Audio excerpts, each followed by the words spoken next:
एक दिन एक चिड़िया और एक कौवा एक पेड़ पर बैठे थे। चिड़िया के पास उड़ान लिए खूबसूरत पंख थे, जबकि कौवे के पास काले और चमकदार रंग के पंख थे।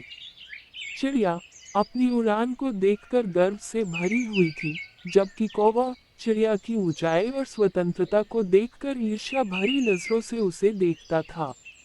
एक दिन कौवे ने चिड़िया से कहा, अरे चिड़िया, तुम्हारे पंख तो बहुत सुंदर हैं, पर क्या उसका इस्तेमाल कर पाना मुश्किल नहीं होता? चिड़िया ने मुस्कुराते हुए जवाब दिया, मुझे तो इन पंखों से उड़ान भरने में कोई तकलीफ नहीं होती। ये मेरी आज़ादी का प्रतीक है।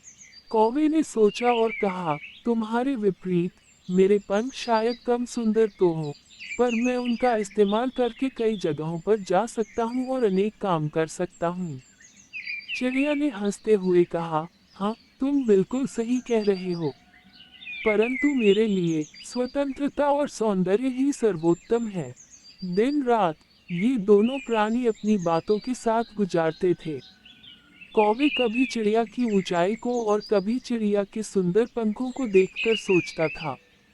वह चाहता था कि वह भी चिड़िया की तरह आसमान की ऊंचाई में उड़ सके।